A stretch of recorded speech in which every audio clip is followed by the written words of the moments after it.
Welcome, fellows, to the Word to Faith podcast. This podcast, we talk about all things biblical, spiritual, and getting our life together with the Lord. This episode, we're going to go into the book of Enoch.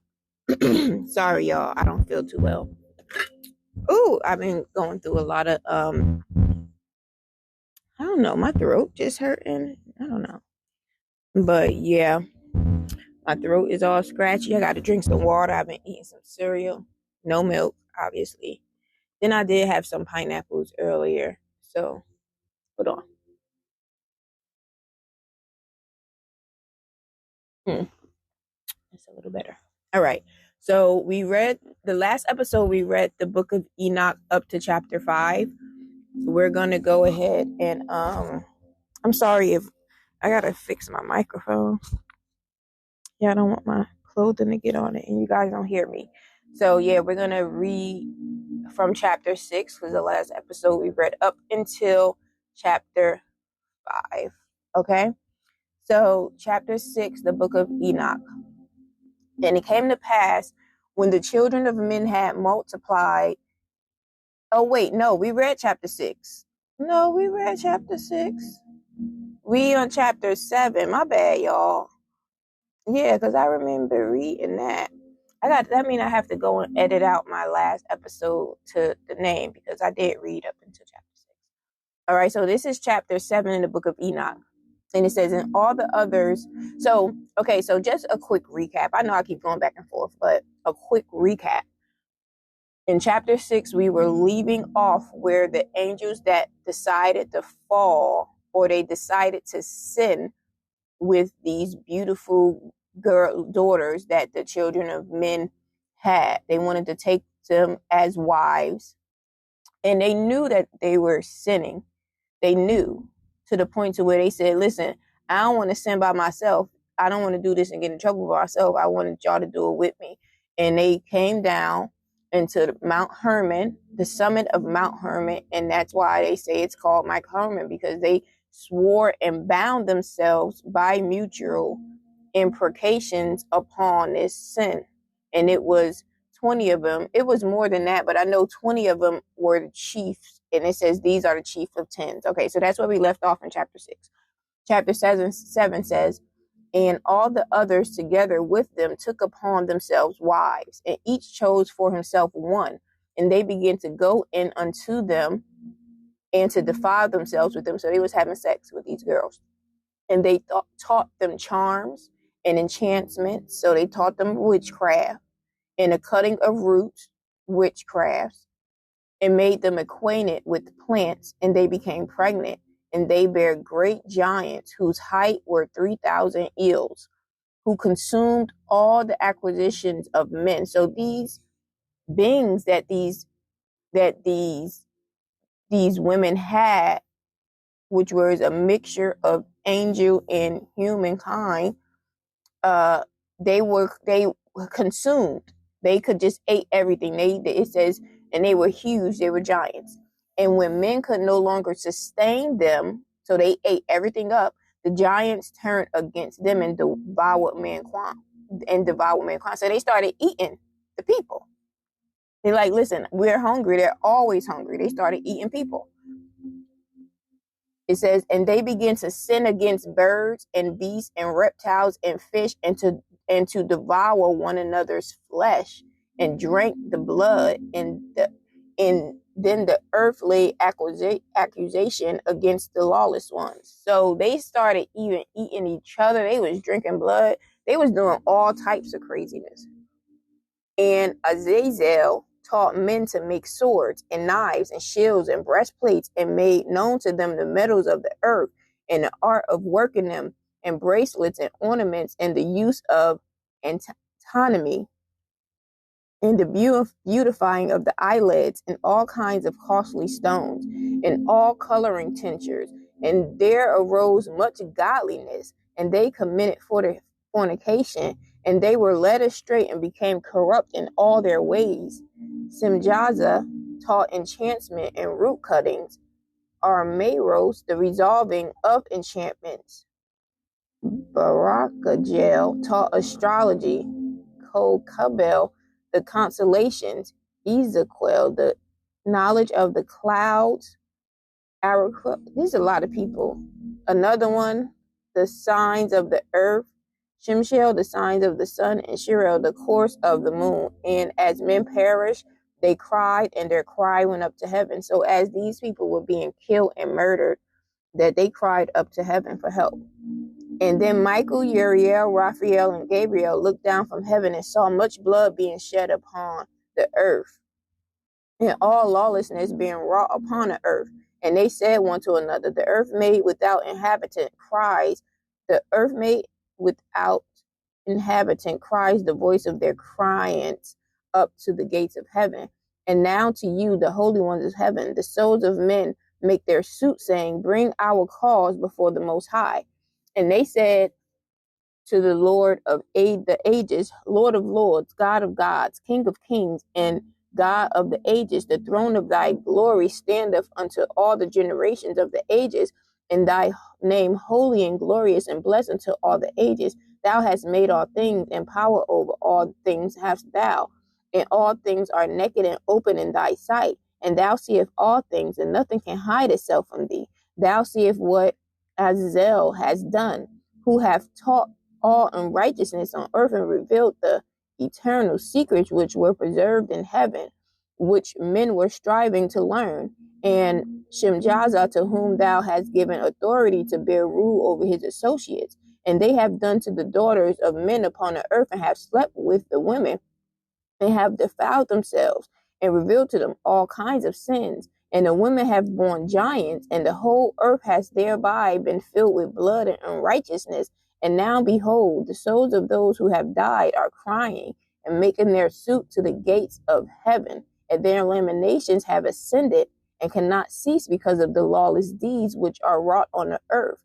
And thou knowest all things before thy come to pass, and thou seest these things, and thou doest suffer them, and thou doest not say to us what we are to do to them in regard of these. Then said the Most High, the Holy and the Great One spake, and said and sent Uriel to the son of Lamech, and said to him, go to Noah and tell him in my name, hide thyself, and reveal to him the end that is approaching, that the whole earth will be destroyed, and a deluge is about to come. A deluge is a great flood upon the whole earth, and will destroy all that is on it. And now instruct him that he may escape, and his seed may be preserved for all the generations of the world. And again the Lord said unto Raphael, bind Azazel hand or foot, and cast him into the darkness, and make an opening in a desert, which is in Dudale. I looked that up actually, and that is like a place, it's called the something of cauldrons. And if anybody know what a cauldron is, y'all could just look that up. It's something that people use to cook stuff in. But yeah, it says that, so he was thrown in the desert, which is Dudale, and cast him therein. Place upon him rough and jagged rocks, and cover him with darkness, and let him abide there forever, and cover his face that he may not see light. And on the day of the great judgment he shall be cast into the fire, and heal the earth which the angels have corrupted, and proclaim the healing of the earth, that they may heal the plague, and that all the children of men may not perish through all the secret things that the watchers. So remember when I first went into start reading from the first book of Enoch, where it was talking about the watchers were even tremble with fear. And I said we was going to get into who the watchers were. So the ones that we named were the watchers. It says secret things that the watchers have disclosed and have taught their sons. So they were the watchers. And the whole earth had been corrupted through the works that were taught by Azazel. To him ascribe all sin. And to Gabriel said the Lord, proceed against the bastards and the reprobates, and against the children of fornication, and destroy the children of fornication and the children of the watchers from amongst men, and cause them to go forth. Send them one against the other, that they may destroy each other in battle. For length of days shall they not have, and no request that they, i.e. their fathers, make of thee shall be, i.e. their fathers, is in parentheses, by the way, make of thee shall be granted unto their fathers on their behalf. So their fathers can't even save them. For they hope to live an eternal life, and that each of them will live 500 years. And the Lord said unto Michael, Go bind Simjaza and his associates who have united themselves with women so as to have defiled themselves with them in all their uncleanness. And when their sons have slain one another, and they have seen the destruction of their beloved ones, bind them fast for 70 generations in the valleys of the earth to the day of their judgment and of their consumption. Till the judgment that is forever and ever is consummated. In those days they shall be led off to the abyss of fire, and to the torment in the prison in which they shall be confined forever. And whosoever shall be condemned and destroyed will from thenceforth be bound together with them to the end of all generations. And destroy all the spirits of the reprobate and the children of the watchers, because they have wronged mankind. Destroy all wrong from the face of the earth, and let every evil work come to an end. And let the plant of righteousness and truth appear, and it shall prove a blessing. The works of righteousness and truth shall be planted in truth and joy forevermore. Now, they say they're going to be led away, and they're going to be led away to their destruction, to their consumption, their judgment. And I personally feel it's the end of days. I don't know if you, and this could be speculation or theory, but this is my theory, my speculation. Now, I look at the stars. I have a telescope. I'm just into just looking at the sky, because a lot of us don't usually look up. We look forward, we look down, we look left, we look right, but we do not look up. There's so many things that go on above our heads. Now, when you read in the scripture, you know, they talk about clouds a lot. They talk about going to the mountain. They talk about praying. Talk about a lot of things. What if, now this could be speculation, what if they communicate in the clouds? And the reason why I say not just that, like more than one thing could be true. I've known within the last year or so, I've noticed faces in the cloud, not regular faces, not pretty faces, but very demonic looking faces, like, and they look like they're in pain, like they got. I posted some of them on my page. I don't know if I can post any. I don't know if I can post any pictures on Spotify. I don't think I can. But if next time you get a chance and you just have time, and you have to have patience for this too.